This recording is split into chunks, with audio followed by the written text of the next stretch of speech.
Pay স্কেলে ৭০% বেতন বৃদ্ধি অনুমোদন স্বাক্ষর শেষে গেজেট কার্যকর ১লা মার্চ, অর্থমন্ত্রী আমির খসরু জানালেন। তো দর্শক, নবম পে স্কেলের আজকের সবচেয়ে গুরুত্বপূর্ণ নিউজটি শেষ পর্যন্ত দেখুন। শুরুতেই চ্যানেলটি সাবস্ক্রাইব করে রাখুন পরবর্তী নবম পে স্কেলের সকল আপডেট সবার আগে পেতে। সরকারি কর্মচারীদের জন্য এক যুগান্তকারী ঘোষণা দিয়েছে অর্থ মন্ত্রণালয়। অর্থমন্ত্রী আমির খসরু জানিয়েছেন, সরকারি বেতন স্কেলে ৭০% বৃদ্ধির সিদ্ধান্ত চূড়ান্তভাবে অনুমোদন করা হয়েছে। নতুন এই স্কেল গেজেট আকারে প্রকাশিত হবে এবং ১লা মার্চ থেকে কার্যকর হবে। তিনি বলেন, আমরা চাই সরকারি কর্মচারীরা ন্যায্য বেতন এবং সুযোগ সুবিধা পান। নতুন স্কেল কর্মচারীদের জীবনযাত্রার মান উন্নয়নে বিশেষ ভূমিকা রাখবে। সূত্রগুলো জানিয়েছে, বেতন বৃদ্ধির এই সিদ্ধান্ত নেওয়া হয়েছে দীর্ঘ সময়ের অর্থনৈতিক পরিস্থিতি মূল্যায়ন, সরকারি কর্মচারীদের দীর্ঘদিনের দাবি এবং বাজেটের সামঞ্জস্য বিবেচনা করে। বিশেষজ্ঞরা মনে করছেন, ৭০% বেতন বৃদ্ধি শুধু সরকারি কর্মচারীদের আয়ের ক্ষেত্রে নয়, দেশের অভ্যন্তরীণ বাজারে ক্রয় ক্ষমতা বৃদ্ধিতেও গুরুত্বপূর্ণ প্রভাব ফেলবে। নতুন স্কেলের আওতায় কর্মচারীদের বেসিক বেতন সর্বনিম্ন ৩৫,০০০ টাকা থেকে শুরু হয়ে সর্বোচ্চ ২,৫০,০০০ টাকায় উন্নীত হবে। ২০টি গ্রেড আগের মতোই রাখা হলেও প্রতিটি গ্রেডের ভাতা এবং অন্যান্য প্রণোদনা ৩০% হারে বৃদ্ধি করা হয়েছে। এতে পরিবারের সদস্যদের জন্য প্রযোজ্য ভাতা, বাসা ভাড়া, চিকিৎসা এবং অন্যান্য সুবিধাও আরও কার্যকর ও সমন্বিত হবে। এছাড়া অবসর গ্রহণের বয়সও আরও ২ বছর বৃদ্ধি করা হয়েছে, যাতে কর্মীরা দীর্ঘমেয়াদে আর্থিক নিরাপত্তা পেতে পারেন।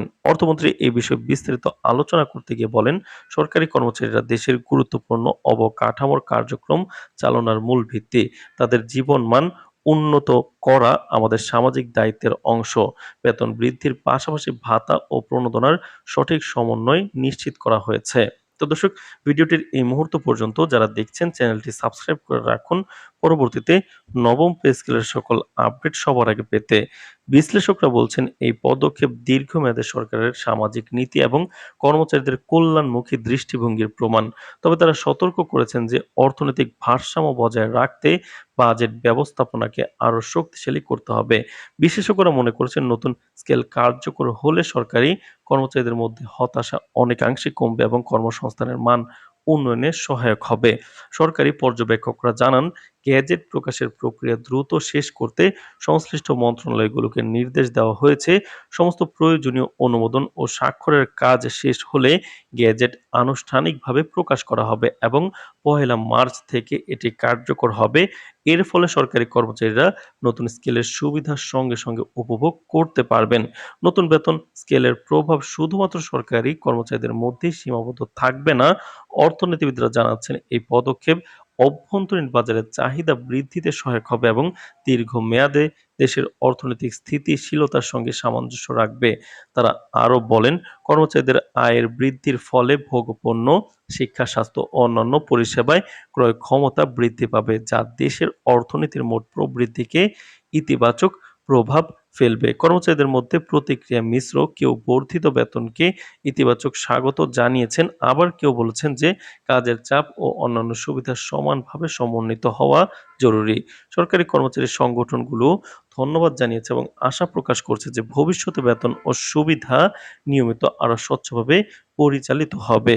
তো দর্শক, অর্থমন্ত্রী জানিয়েছেন, এই সিদ্ধান্ত সরকারের দীর্ঘমেয়াদী পরিকল্পনার অংশ, যাতে কর্মচারীদের জীবনমান উন্নয়নের পাশাপাশি দেশের অর্থনীতি স্থিতিশীল থাকে। তিনি বলেন, আমরা চাই সরকারি কর্মচারীরা দেশের অর্থনৈতিক উন্নয়নের সঙ্গে সামঞ্জস্য রেখে স্বাভাবিক জীবনযাপন করতে পারে। নতুন স্কেলটি সেই লক্ষ্যে গুরুত্বপূর্ণ ভূমিকা রাখবে। তো দর্শক, ভিডিওটির এই মুহূর্ত পর্যন্ত যারা দেখছেন, চ্যানেলটি সাবস্ক্রাইব করে রাখুন পরবর্তীতে নবম পে স্কেলের সকল আপডেট সমূহ সবার আগে পেতে। তো দর্শক, বিশেষজ্ঞরা আশা করছেন ২০২৬ সালের ১লা মার্চ থেকে কার্যকর এই নতুন পে স্কেল বাংলাদেশের সরকারি কর্মচারীদের জন্য এক নতুন অধ্যায়ের সূচনা। এটি শুধু বেতন বৃদ্ধি নয়, বরং সরকারি কর্মচারীদের দীর্ঘমেয়াদী আর্থিক নিরাপত্তা, জীবন মান বৃদ্ধি এবং সরকারের কাজের সামাজিক নীতির বাস্তবায়নের প্রতিফলন হিসেবে বিবেচিত হবে। তো দর্শক, নবম পে স্কেল বাস্তবায়ন সংক্রান্ত সকল নিউজ পেতে চ্যানেলটি সাবস্ক্রাইব করে রাখুন। আজ এ পর্যন্তই। ধন্যবাদ।